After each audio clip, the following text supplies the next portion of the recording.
Coming up right now, 28 amusement park thrill seekers get an experience well beyond the price of admission. Also coming up, a trip for passengers on board a British Airways flight. It takes a bizarre turn why their destination was a trip to nowhere. A little bit later, the very special gift former President Trump gave YouTube star and to fighter Logan Paul. We'll show you more about that. Daily Flash starts right now. Get ready for trending news and entertainment. This is Daily Flash with your hosts, Andrea Jackson and Mitch English. The fun starts right now. This is Daily Flash. Hey everyone, I'm Andrea Jackson. I'm Mitch English. We're welcoming you to Daily Flash, and so glad to have you here on this Two for Tuesday. Oh, Maddie's hanging out there as well. Matt, how you been, buddy? Good, man. You know, the wife's got me on a vegan diet, and I don't hate it, which I thought I would not be in on, but I can't really tell the difference on some of the stuff she's been ordering. Like what? The burgers and stuff like that. Some of the chicken, like the sauces and everything. She's getting a little more vegan. So what is it? Yeah, it's soy, I guess, based. I don't know. It's some type of vegan plant. I don't ask. I just eat it. See, you know, and God bless you for sure. I did the vegetarian thing for 1 year, and I found it very, very difficult. But they also say for your blood type, you should check out before you do stuff like that. I'm not going all in. I'm still getting my wings, but you know. Okay. Yeah, you bring that up, but a friend of mine was a vegetarian for years, and she ended up reading that blood type diet book, and she got her blood type tested and realized she should be eating meat and other things. She changed her diet completely changed her. And you know, I know there's vegetarians out there, nothing against it, no. and you're welcome to do that. A lot of time it's because you need iron, and you don't get that when you're in a vegetarian diet, so you got to take supplements and that sort of thing. And I know we'll get a barrage of emails just saying vegan's a hard way to live. That's just for sure. one avenue to consider. Yeah, Let's exactly. Just say that. It's not an end all be all, but for some people it works. Netflix is getting a couple NFL games this year on Christmas Day. Okay, this now, is so crazy. Isn't this interesting? So they're already selling ad spots for the Netflix Christmas Day football games. $5 million for a 30-second spot. Wow, they're expecting that high of a turnout. Huge. And they're two big games. Chiefs, I believe, are one of them. I think the Steelers or Raiders are in another one. Anyway, but $5 million for a 30-second ad. Now, for perspective, when it comes to the Super Bowl, you're looking at $5 to $7 million for a 30-second ad. That's for the Super Bowl. This is for Netflix. That is just incredible. I wonder if they're going to be embedded. First off, the words ad and Netflix should never be in the same sentence. I agree too. When I heard this, I'm like, I can't even comprehend ads on Netflix. So will those ads stay since it's like a recorded show, more or less? Because I imagine you can go back and watch it afterwards if those ads will stay in there, if that's placed into They'll probably the slice them out with stuff for new Netflix shows or something like that in the future if it's something that they archive. But you mean so if you watch it, go back and watch it again? They'll promote something else. Maybe. Well, I don't know. I mean, that's what I'm saying. Why are they asking that kind of money? And it seems like for Christmas Day, especially. I mean, I don't really think about television too much at Thanksgiving.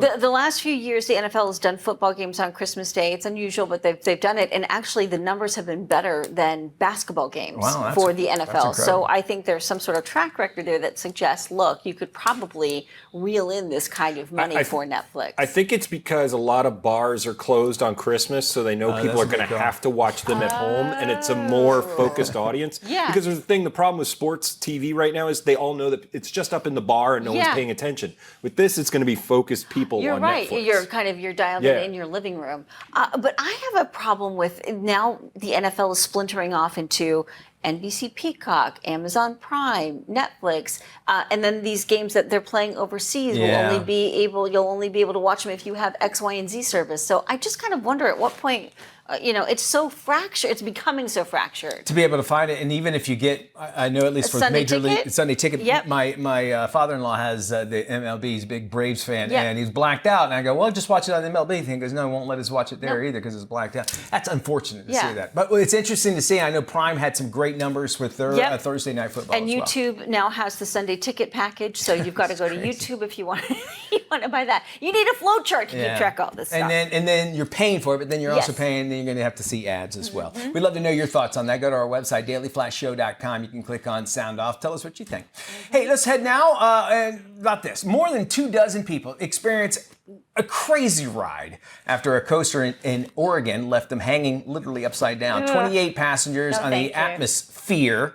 It's at a Portland theme park. The ride suddenly stops. They were stuck for nearly a half hour like that, folks. The ride operators, they called 911, started their emergency procedures, and according to a Facebook post shared by the Portland Fire Department, the rescue teams were trained for this exact scenario. They trained for this.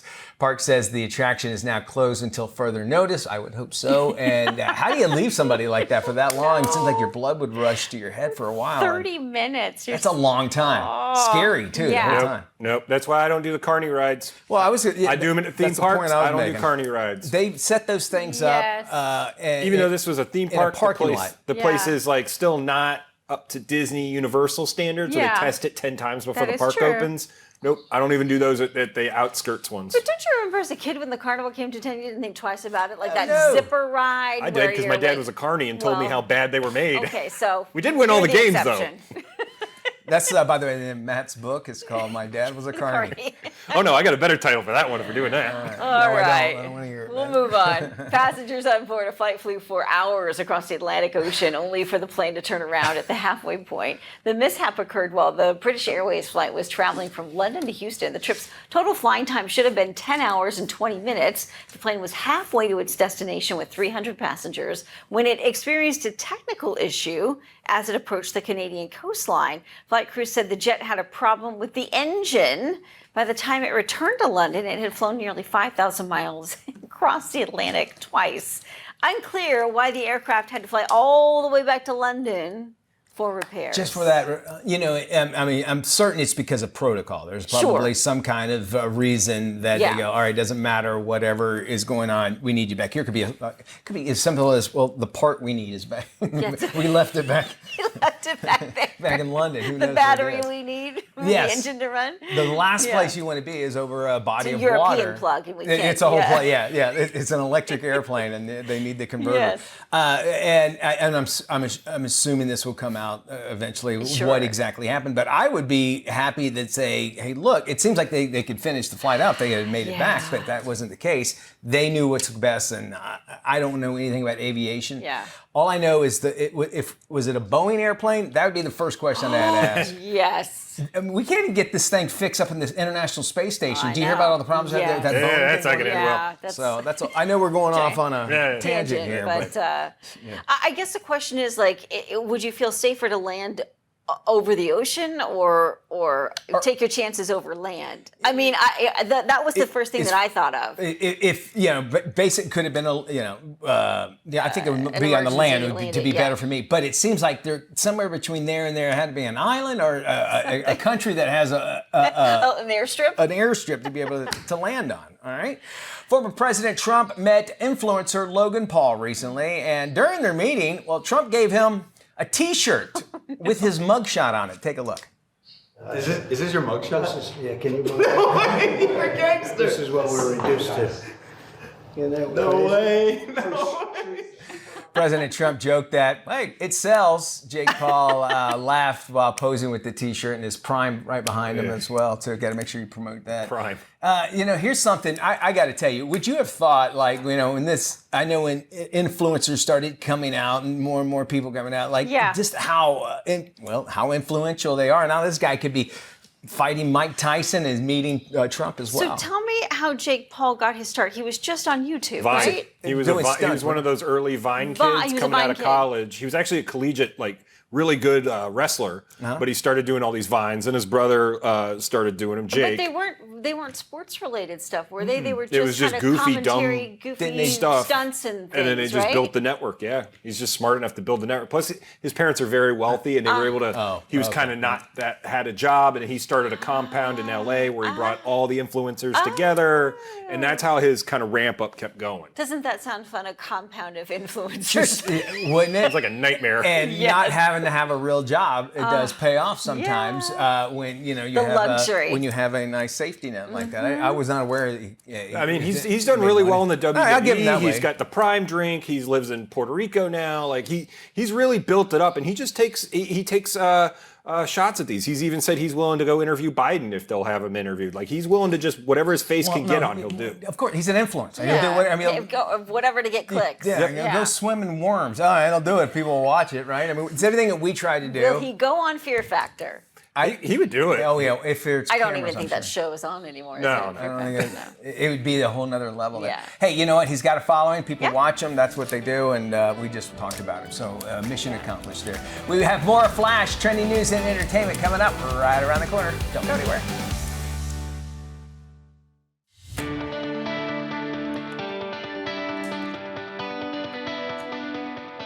Welcome back to Daily Flash. This is the moment you've all been waiting for. Time to get flashed. We dish out some hot topics that we will sound off on. We want you to join us in the conversation with your thoughts on our social media. You guys ready? We are ready. And we have 15 seconds each, right? Yeah, to kind of say our part, and then we kind of all talk after. Okay, first up, here's our first topic. A viewer asks if she should get flashed or not for changing the name of her daughter after a request from her sister-in-law. Okay. She says, my husband and I came up with a name for our daughter and told the family. Now, for months, no one said anything. Weeks after giving birth, my sister-in-law came to me and asked if we would change her name from Ember to something else. Turns out it was the name of her stillborn daughter. The viewer said no, she would not change it. Yeah. Was she wrong for not respecting her sister-in-law's request? Mitch, I'll start with you. First off, listen, a name is a name. It goes with you for the rest of your life, by all means. And a parent, that's one of the hardest decisions they have to make, is what they're going to call you. By all means, no, she should not have had to change it at all, even if, this is what they worked on. And the whole time she'll be thinking about that, as morbid as that sounds, and I'm sorry, as mean as it sounds, there's no way you can go around it. When that child is who that you've thought of to give that name, it has to be something that you'd be able to keep. Maddie. That is a hard no for me. Like my wife and I have already kind of picked out kids' names. If we get there, our first two, a boy or a girl, and we're not changing it no matter what anybody in the family says. Like my family's got some weird names, and none of us said anything, so we went with it. Plus, I mean, come on, the last name's Doolittle. The kid's going to be stuck with that anyway. So the first name's going to be fine, and then they're stuck with that one. So no, you're not changing it. I'm sorry. Is Dewey Doolittle an option?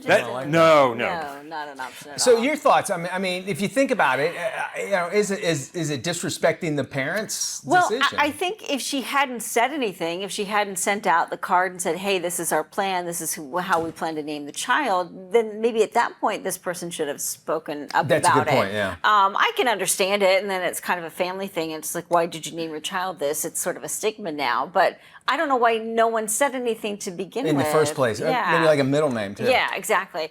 Next up, a viewer asks if she should get flashed or not for not allowing her fiance's best friend to come to their wedding. Now, there's a twist to this story, okay? So hold on to your seats. She says, I'm not inviting my fiance's best friend to our wedding because she pretends that I don't exist. To make matters worse, he's done nothing to address the situation. My fiance said he did not want to end his friendship with her or do anything to jeopardize it because he wonders what would happen if we broke up. Okay. This made me wonder if he would protect me as his wife since he wasn't making me a priority as his girlfriend / fiance. So who's in the right here? All right. Can I go first? Yeah. All right. First, okay. So my understanding. So his best friend is a girl. Yeah. All right. Well, then 100%. I mean, it sounds like they just had a study out a while back that most women have a backup plan. Yeah. They have somebody in their mind if they get divorced. Sounds like that's what this person is. If unfortunately, you have to walk away, and if they're as close as they are, that person would understand. Hey, look, my new wife doesn't want you at the wedding. Yeah. So if you're a good enough friend as you are, which obviously it's going to be stressed out in the first place, then don't oblige to it at all. Wow. Matt? I think you got to compromise. There were a few people on both sides of our lists when we did them where I'm like, does that one really have to come from her side? And on my side, she's like, does that one have to come? I don't know. Mitch might get a little sideways because does he need to come? Does this one?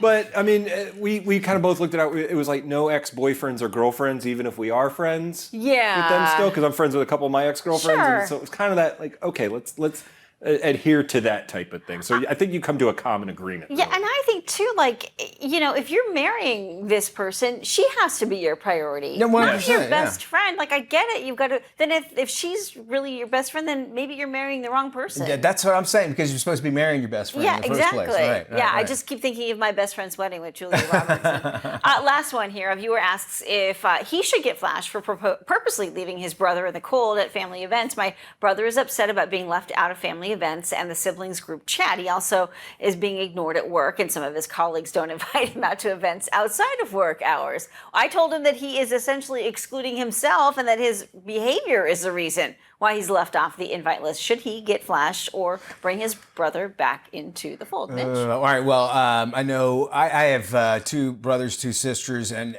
if we don't do this group chat or whatever. But if we did, it seems like you should do whatever you can, even if you know the answer is going to be no. You should still extend that out, because it could be a one time. He might be going through something. Is he has the invitation there that it's always there. If you forget one time, and you're going to forget every time, and then eventually, they say you didn't even want me there in the first place. Yes. So I think he should continue to invite him to come in. And matter of fact, that brother should be in, even if you don't comment. At least you know what's going on in your family, and not leaving out in the cold, and not going in, just at least saying, well, I can't make it because of, at least work a decent excuse into it. What if he's the kind of guy that doesn't comment with a couple of lines, but with paragraphs in text? Okay, well, then that's a different story. No, you got to let him say it. Okay, I mean, if you put him on that list, you know that's probably what you're going to get out of the deal. So, yeah, I can imagine that would be group a big chat, problem. no group chat. Well, I don't have any brothers or sisters, but I think you've got to be careful with, maybe he's got a background that they don't like inviting to stuff. Maybe he's too much of a drinker or something at some of these events, and they're like, hey, maybe we keep Tommy out of this one soiree we're having, because he gets a little screwy, but he's going to see it on Facebook or Instagram. Yeah. So I think that it's a family dynamic you got to be careful with there, because there's some people that we don't invite to some of our group stuff just because we're like, that one gets a little sideways. But if we're having a whole-on party, then we will invite them. But it does say something about his personality if he's also sort of being excluded at work events and with coworkers. So comes off there's weird, something going on there. But does excluding him make matters worse? I think it would, but it will reassure whatever he's going through is real. And and if you're family, you're able to tell people generally how you feel about them, and maybe that's what. Hey, look, we want to invite you, but every time it seems like there's some kind of issue. What's going on? Every time you show up, and you strip down. Why I don't get invited to much. If you want to sound off on these stories, all you have to do is head to our socials and tell us what you think. Head to our website. There's a sound off button right there, dailyflashshow.com. We got more. We're doing Car Smarts right around the corner. Hey, welcome back to Daily Flash. I'm Mitch English. In today's Car Smarts, Lauren Fix, the car coach, lets us know how your private information from your car can actually be handed right over to law enforcement.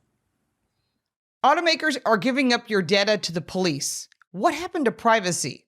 At least 8 car makers in the United States have admitted they would backtrack on a voluntary privacy agreement and turn over your personal customer data to the government and to the police, prompting calls for an investigation. Automotive News reports 19 car makers had voluntarily signed up for the Consumer Privacy Protection Principles in 2014, standards which would require the U.S. government and agencies, including the police, to obtain a warrant or court order to access customer location data. However, 8 automakers misled customers about giving driver data to the police, and now U.S. automakers are raising questions about whether automakers can be held to account for departing from the promises made about user privacy. So who is giving your information to others?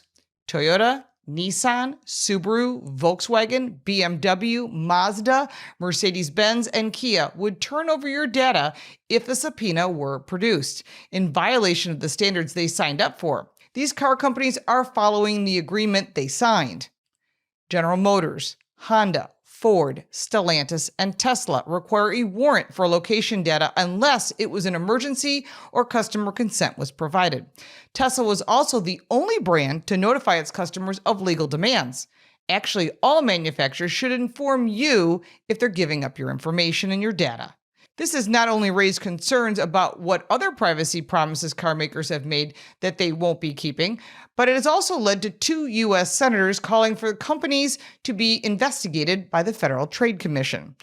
And quote, automakers have not only kept consumers in the dark regarding their actual practices, but multiple companies misled consumers over a decade by failing to honor the industry's own voluntary privacy principles, said Senator Ron Wyden and Senators Ed Markey in a letter to the FTC. Mercedes-Benz, Toyota, and Kia all defended their practices, while the Alliance of Automobile Innovation, a lobbying group for the car industry, claimed the government agencies only request location information when there is clear danger to an individual.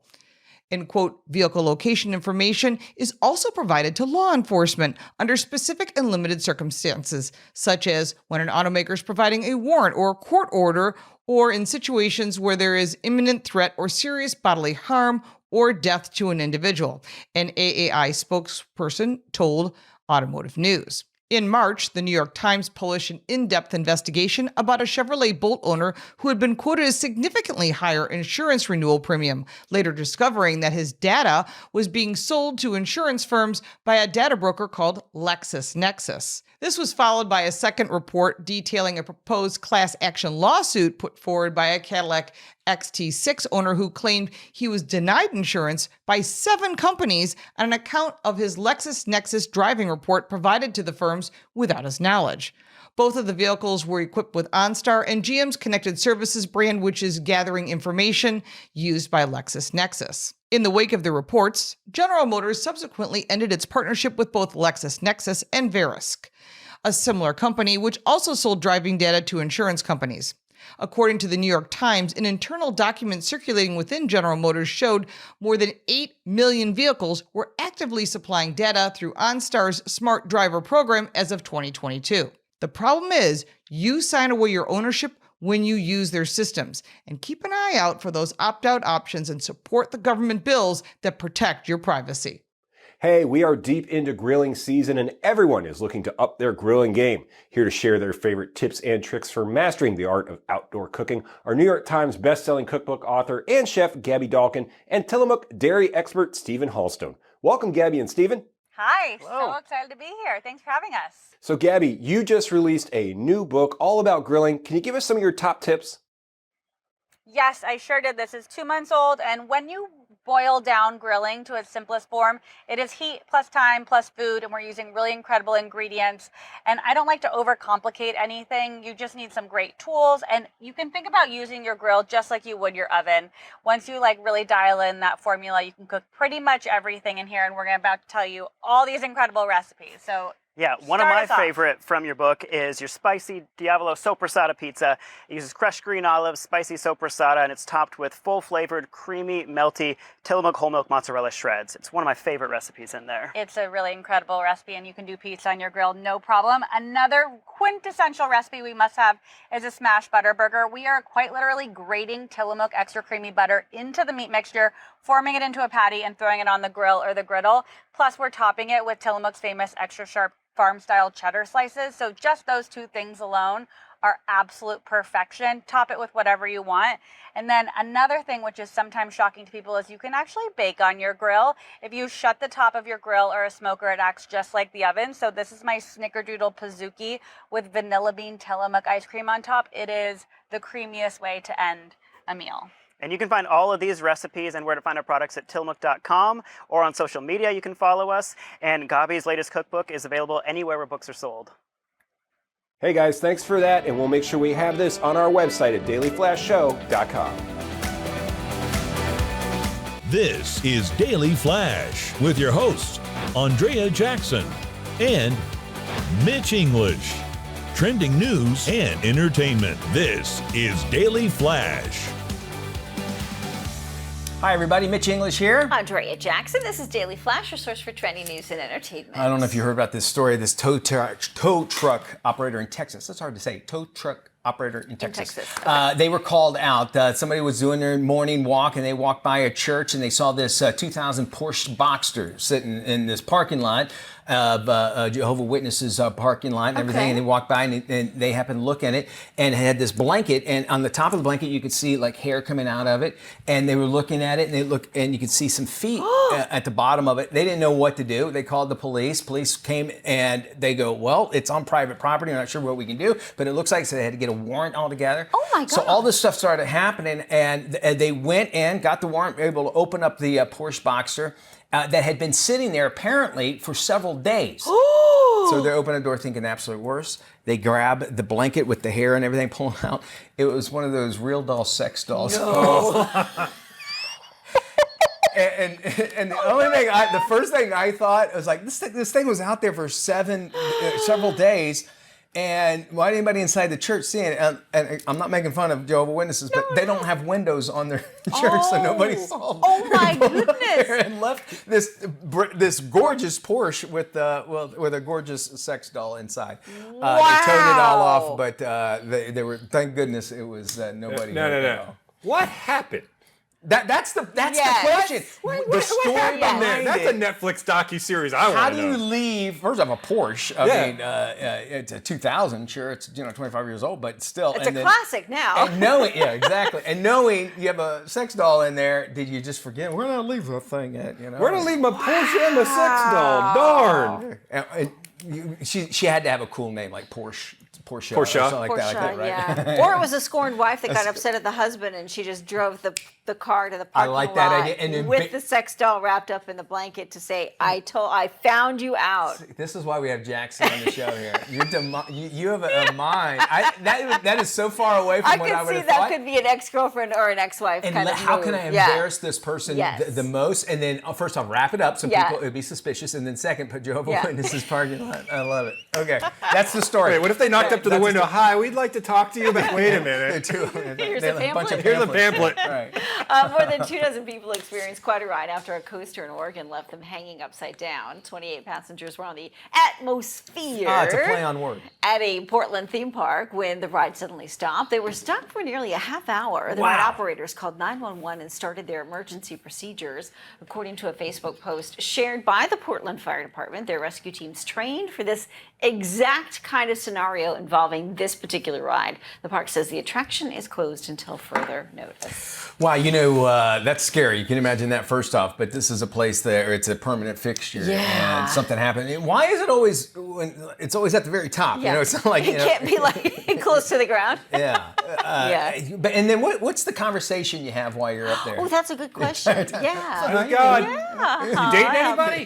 How's it going? What if we don't get off this thing? Is this what it's like in Australia? I hope they made everybody take the stuff out of their pockets. Because if they're just sitting there or somebody gets their phone out, it just goes flying down. That's a good point. Oh, and I'm certain somebody had to have gone live. So I know it for sure. Universal, because their stuff goes upside down, you can't have anything in your pockets at all anymore. But people find a way to. They've got metal detectors though. Yeah, that's Universal. This is Portland. This is true. Oregon. Portland, things a little bit different.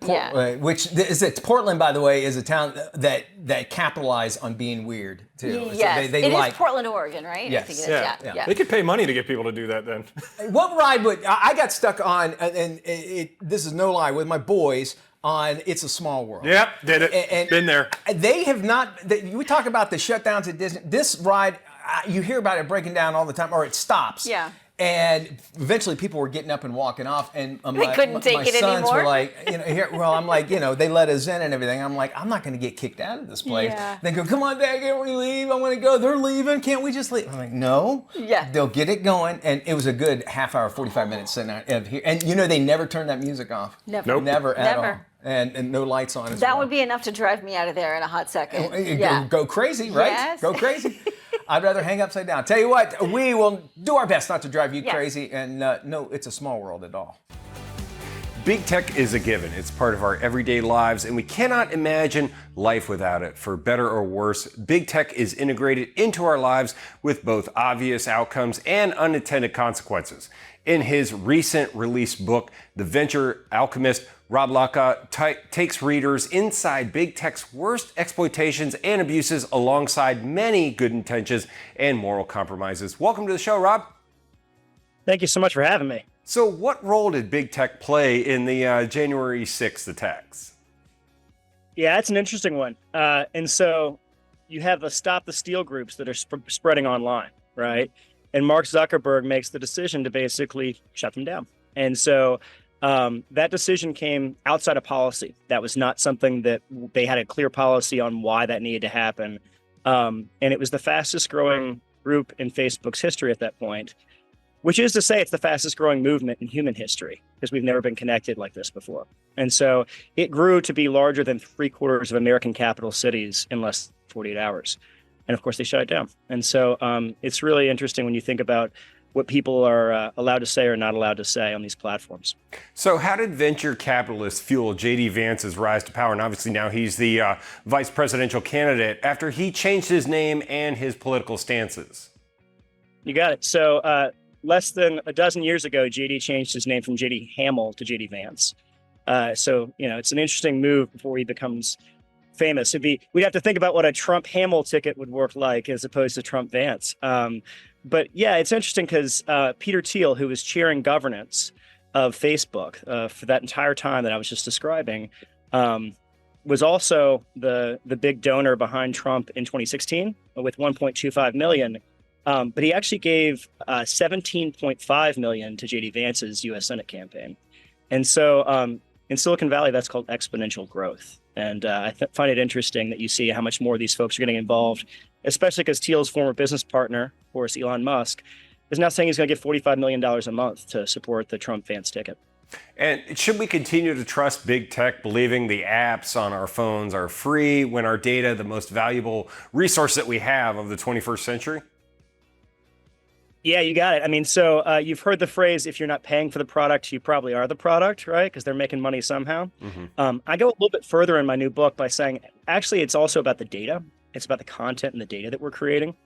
And I think we're fooling ourselves if we think that that stuff's not valuable, And so if that were actually valued and we were actually sharing the value of that data and that content in a real way, I think it'd be a much different economic situation for most Americans. Great. And where can we go for more info on the book? Yeah, anywhere online. It's gotten great reviews. It was the top new book on venture capital on Amazon and top in business ethics as well. So it's a book that's meant to be very easy to read, good stories.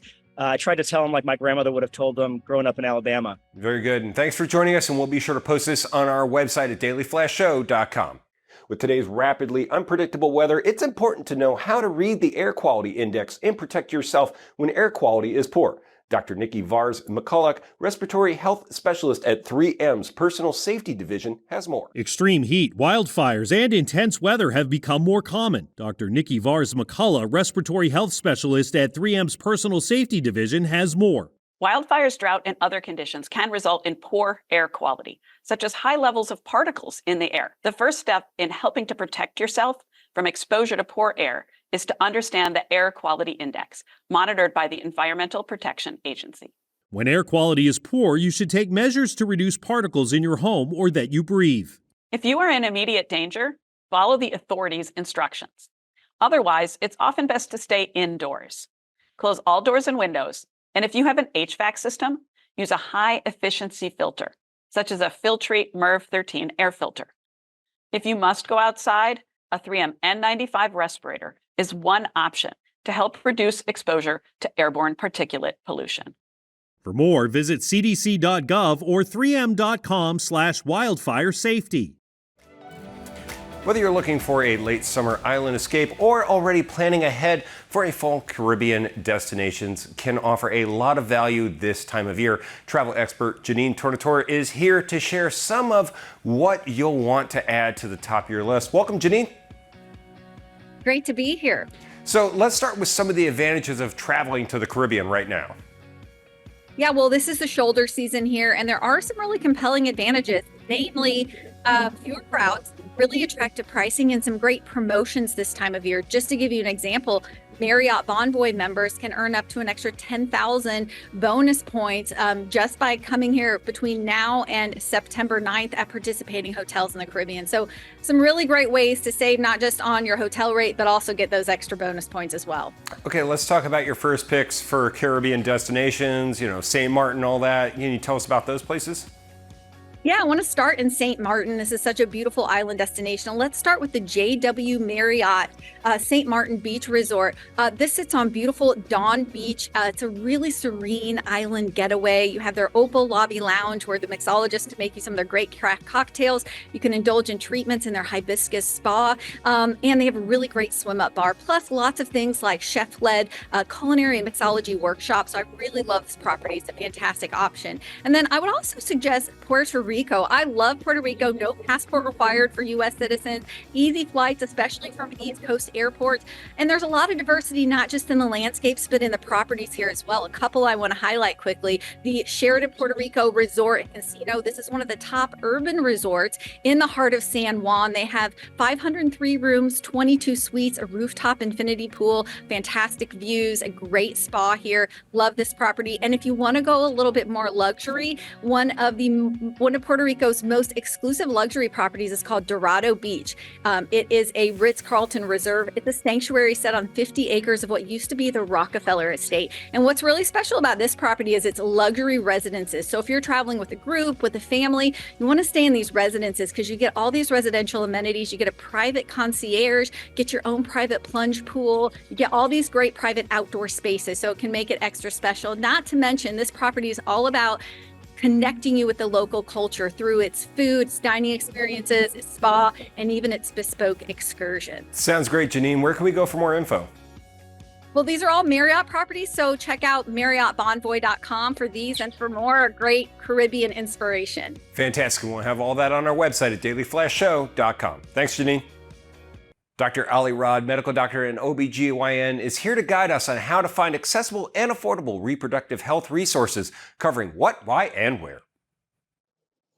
Hi, I'm Dr. Ali, an OBGYN who is passionate about women's health and women's health education. Today, I want to talk to you about options for your reproductive health. I know a lot of women are feeling anxious and worried about their choices regarding reproductive health, which is why I think it's so important that women have access to contraception, but also access to education around contraception so that they're able to make their own informed decisions. Now, when we start talking about contraception, there are a lot of options available. So I kind of like to start with the basics. So things like condoms that we're all familiar with. Condoms are available at grocery stores and pharmacies, and they work great. And they also have the added benefit of helping prevent from sexually transmitted infections, which is so important. Next, we have things like emergency contraception, and Cadence OTC just launched their morning after pill, which is FDA approved and uses the #1 doctor recommended ingredient, levonorgestrel 1.5 milligrams. Now, keep in mind that the morning after pill does not affect future fertility, and it works by preventing pregnancy. Now, it is time sensitive, so you want to make sure and take it within 72 hours of unprotected sex, but the sooner you take it, the better it works. Now, other options for birth control are going to be things that you can get from your local healthcare provider. Things like birth control pills, IUDs, implants, the Depo-Provera injection. These are all great options for birth control, but it does require you to get a prescription from a medical provider. Now, one thing I love about Cadence OTC is that they are working so hard to make the morning after pill readily available, affordable, and accessible to all. The morning after pill is available at local convenience stores, places such as Circle K and 7-Eleven. And one of the greatest things, it's affordable at just under $25. Well, the reigning Miss Michigan USA doesn't just wear a pageant sash. She also proudly wears her Army uniform. Second Lieutenant Alma Cooper, Miss Michigan USA 2024, is an active duty Army officer who is also pursuing an advanced degree at Stanford University as a Knight Hennessy Scholar. This summer, she hopes to add the title of Miss USA to her many achievements. Here's more. One of the ways I ended up on this path is the primary theme of service throughout my family. My father served in the Army for 24 years and graduated from officer candidate school. And my mother Grew up as a migrant worker in this country in the beet fields of Idaho from the age of 6, and then went on to earn a Division I track scholarship and is now working for the state of Michigan within vulnerable communities and marginalized populations, continuing to uplift the voices of those who often go unheard. And I think that dedication to service really propelled me to be drawn towards the academy, drawn towards West Point, and dedicating myself to something bigger than myself as an individual, but then also having and finding ways to contribute and make a global impact in something I'm passionate about, which is service. Visit GoArmy.com for more information on varying career paths, benefits, and ways that you can propel your own career in the Army.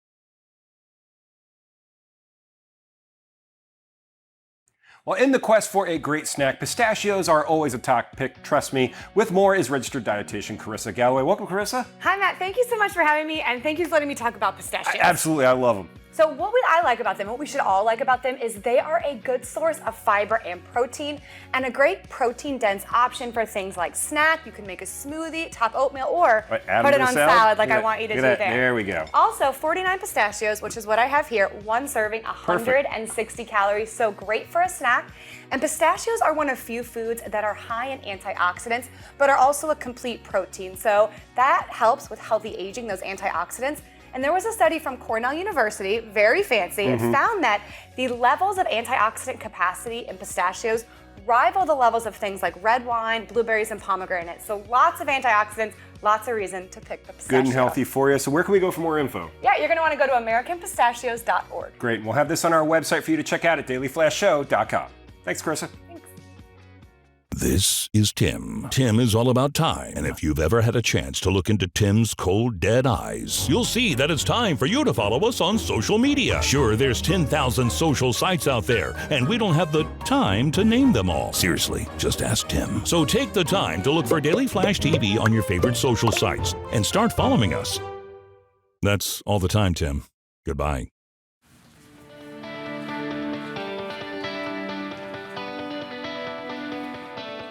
Welcome back to Daily Flash. A woman and a robot attempt to solve a mystery. This is today's must-watch series, Sunny. So, why Japan? Food, culture. It sounded perfect.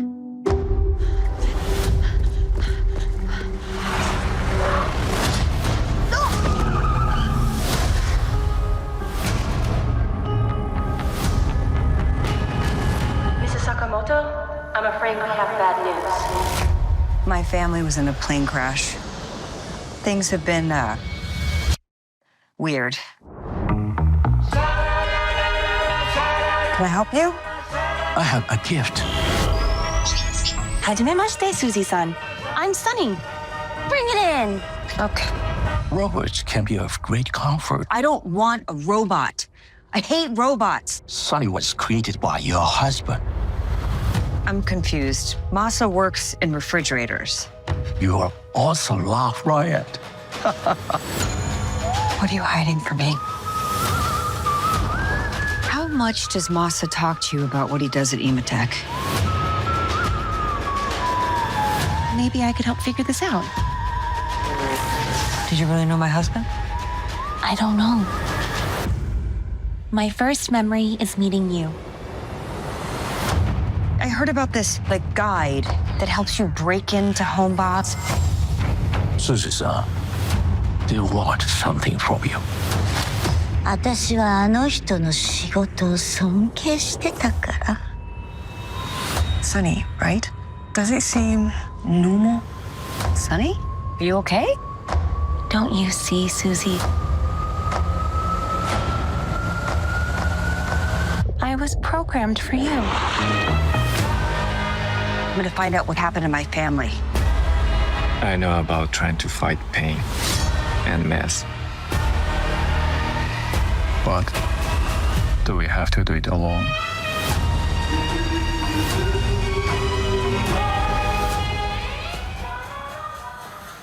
Ooh, that looks good. It did. It hooked me in. And then, of course, Rashida Jones there play that. So it looks like a little bit of humor in it, but it looks fun. Yeah, well, that does it for us today. It sure does. Thanks, y'all, for joining us. We'll see you again tomorrow. Head to our website, dailyflashshow.com. Bye-bye.